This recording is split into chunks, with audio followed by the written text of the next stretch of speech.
Hey y'all, it's me.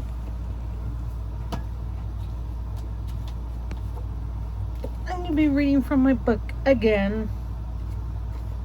Chapter 2, Day of Life in America, Dreams and Disasters. Racism, a reality of life for African Americans. Judy Critchton. Racism was a fact of life for most African Americans during the early years of the 20th century, as distinguished documentary writer, producer, and director Judy Critchton, I think that's how you say her last name,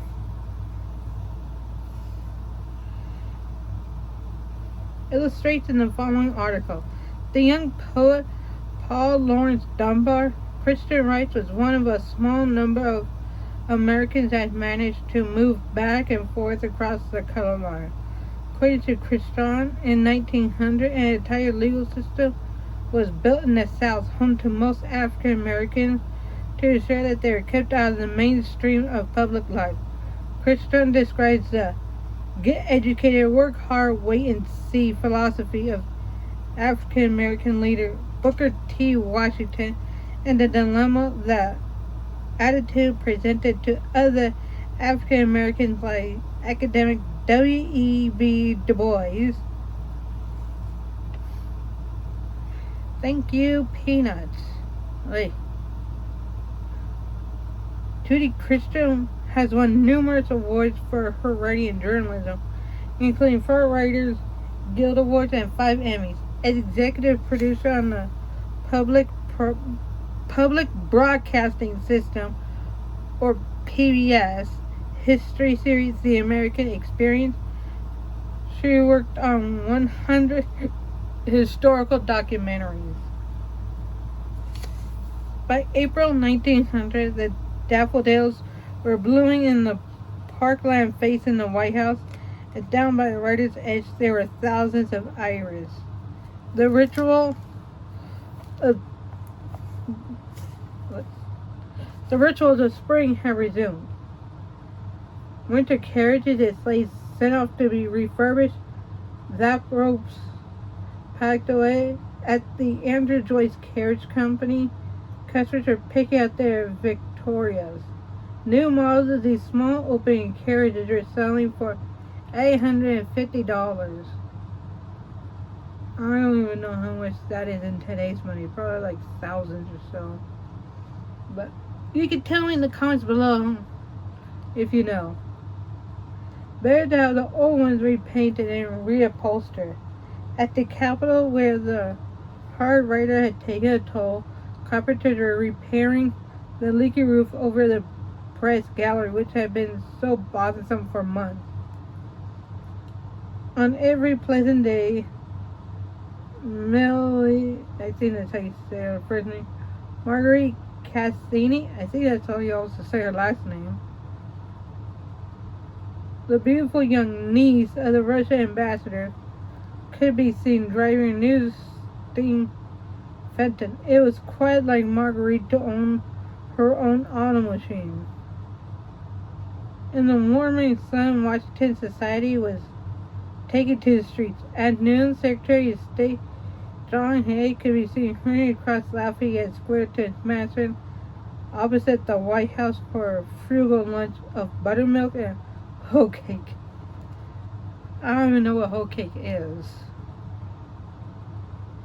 but it sounds yummy. Hay, literate and charming, had recently bought a Botticelli and was said to lie awake at nights fearing it might warp. Nearly every afternoon, a squad of Supreme Court justices walked down the south side of Pennsylvania Avenue blocking traffic. On occasion, Justice John Marshall Harlan, the most liberal member of the court and the most athletic, appeared in full golf costume. For Harlan, golf was not a sport but an obsession. President McKinley, too, was taking his daily constitution. Shoulders back, head high, arms swinging at his side. Journalist William Allen White said the president looked as though he was destined for a statue in the park and was practicing the pose for it. From McKinley's perspective, things were going pretty well, except for the damnable war. 4 soldiers from Massachusetts had been captured by guerrillas and tortured to death. The anti-imperialists were in an uproar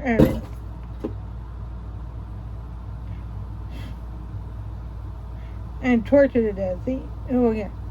And the newspapers never seemed to let up. But the president was hoping that with General Arthur MacArthur, what a fun name, taking over the command, the war would quiet down before the fall election. A curious literary figure. As the weather softened, the papers reported that the popular young poet Paul Laurence Dunbar had returned to the capital from the mountains of Colorado. Dunbar was in rare spirits that spring. There was enough money, at least for the moment. His wife Alice and mother Matilda were at ease with each other, and his consumption seemed to be under control. He was coughing less, and the hemorrhaging had stopped. The mountain air had proved better for his lungs than his own home remedy. A bedtime snack of raw onion with salt and a bottle of beer. The Dunbars settled into their home on Spruce Street in what was known as the Camp, a black settlement on the edge of Howard University. The pleasant house was now decorated with Navajo blankets and rugs and Pueblo pottery Paul had brought out west. A delicate man of enormous grace and charm. In 1900, he was one of the best-known African Americans in the country and one of America's most popular poets. His 7th book had just been published. The 8th was underway, and Alice was handling more requests for reading regions than Paul had breath to fill. Dunbar was a curious literary figure with a devoted following on both sides of the color line. He wrote in what amounted to 2 distinct languages, black dialect and classic white English. When he was still a regional poet skirting the edge of both obscurity and hunger, living with his mother in Dayton, Ohio, many of his readers had no idea whether he was white or black. A doctor had written to say, I learned that in a biblical sense, God Almighty has placed a stamp of Cain upon you, or in other words, your skin is black, and closed a check of $5. Send me the number of poems that this amount will buy. In 1896, when he was invited by a young classics professor at Wilberforce University to come over and read to us, the professor W.E.B. Du Bois, who was familiar with Paul's work, was astonished to find that he was a Negro. A few months later, William D. Howells, the most influential literary critic in the country, devoted an entire column in Harper's Weekly to Dunbar's writing. The world is too old now, Howells wrote, and I find myself too much of its mood to care for the work of a poet because he is black, because his father and mother were slaves, because he was before and after he began to write poems an elevator boy.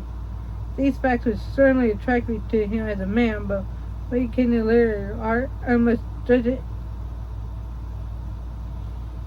irrespective of these facts and enjoy or endure it for what was in itself. Still, it will legitimately interest those who like to know the sources of things and learn that the father and mother of the first poet of his race in our language were Negroes without admixture of white blood. In more than one piece, he has produced a work of art. The review appeared on the morning of Paul's 24th birthday. Within days, he has signed with the New York publisher Dodd Mead, received a $400 advance, and was being handled by the lecture bureau that represented Mark Twain. Please rate, comment, and subscribe down below. And if you're on TikTok, please like and follow me. Please like. Please. Actually, please follow if you're on TikTok. And please subscribe. Please. I need this. I need all the subscribers I can get. Okay, bye.